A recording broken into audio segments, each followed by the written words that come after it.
there's one place all Americans, I mean really everybody, should visit at least once in their life, maybe multiple times, to be honest. That's to go do the Statue of Liberty and Ellis Island tour, in the guided tour in New York City. Why should you go?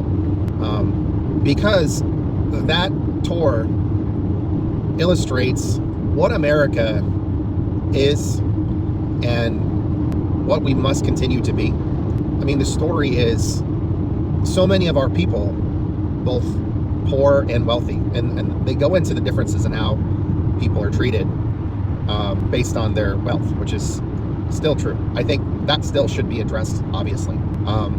But people coming here to build a life for themselves, and many with almost nothing.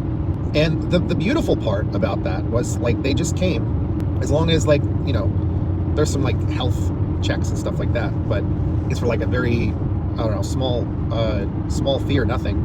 And they stamp you and you're in.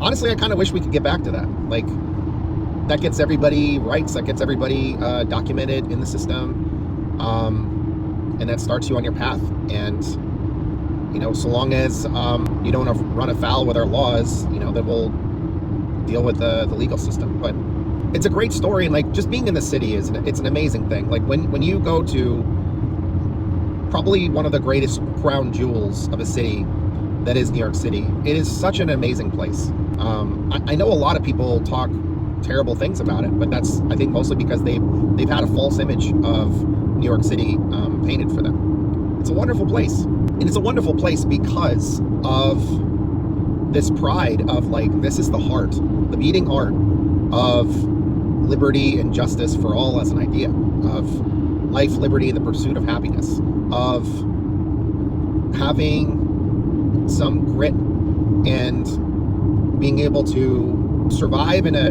very competitive place.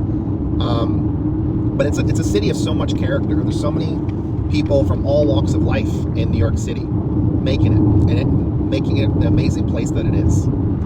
And for the most part, like, people are just living their lives, and it's fruitful and it's good. What I don't like is the fact that, like, it's become hard to afford to be there, which is why I love people like Zohran Mamdani winning his race there, because it's a message of hope. It's a return of what America really is, and it's the promise that everybody has a right to be there and be here, and to be able to afford to live there and live the American dream.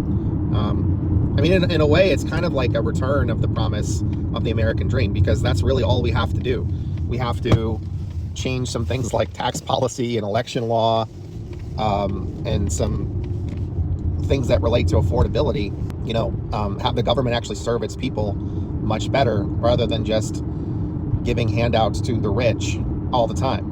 But I go back and visit New York City. I'm trying to go almost every year, because it's a place that I wanted to share with my girlfriend, who's Filipino, who went for the first time, I think, 2 or 3 years ago. And we went just this past, this year, or last year, in October. It's an amazing place, and I love it. I love the city. I love, as someone who was born and raised in New York, I was more further north of the city. I'm from the foot of the Catskill Mountains, in a small town called Greenville. But being a New Yorker, it's kind of a special thing, and like, it's not to say that I think I'm better than anybody else or anything like that. It's just like, it's a different thing. There's a saying for a reason, like, if you can make it here, you can make it anywhere, and I think that's true. There's some pride in being able to have a life in New York, and I think everybody should spend some time in New York throughout the state. I think it's an amazing place. That was where my story started. Now I'm in California, another amazing place in the United States. It's my favorite place to live. I do miss New York sometimes. I very much enjoy it when I go back. Personally, maybe I'm getting old, but I got the cold got to me. But yeah, that's something you should do. Go do the tour. Go do the Statue of Liberty tour and the Ellis Island tour. Some great stories there. But it makes you proud to be an American, even though we have all this stuff going on right now. I'm still proud to be an American, and I still believe in America. I still believe in an America that is for everybody, not this like blood and soil ethno-state thing that people in our government are trying to push right now, and kind of having a fight within themselves, because this fascism problem is a problem for fascists too, because you have people that are not part of the in-group that they're pushing. Like, there's Jewish people in that group, Zionists mostly, and there's white Christian nationalists. And if you're not part of those, and they're kind of fighting, if you're not part of those two groups, you're out. They don't care, which that's not who we are as Americans. We are not a Judeo-Christian nation. We are a secular nation for a reason. Why? It's to protect who we are. Our identity as an America, as the American people, is we are kind of like everybody from everywhere. Some of us have always been here to some extent, and some of us are, you know, first generation, second generation, third generation, fifth generation, what have you. And that's a great thing. It's a great idea, and I want it to keep going. We have to protect it. So none of this exclusionary stuff, that's genocidal, eugenics rhetoric. And last I checked, most of us understood that it's not okay to be a Nazi, push Nazi ideas, and it's not okay to be a fascist and push fascist ideas. And Zionism and fascism, Christian nationalism, liberal Zionism, all that stuff, it's just fascism, with just different sort of categories of fascism, of like how do they prioritize the ethno-state they're trying to create, which is not, it's not based on any morals or values or principles that anybody should defend. I stand up for all human rights. So what's going on in Gaza to the Palestinians is absolutely not okay. What's going on to our Latino and Hispanic brothers and sisters is absolutely not okay. And our other immigrant population, like they're trying to end like the dual citizenship thing. Like, that's not America. Like, the people that are in charge right now of America and of Israel, like I just don't think they should be in charge at all. Like, I don't think they understand key concepts of what could make both of those countries, or has made those countries, really good places to be in the past. Like, there have been times in history where in Israel, Palestinians, Christians, Jewish people all live together in peace, collaboratively. There's rich culture and overlap with their traditions, just people, never mind like religion.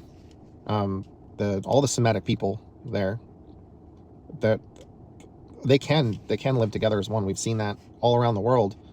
It's just the extremists that are radically so far to the right, excluding people because of, you know, people not meeting strict criteria or something. That's what becomes the problem.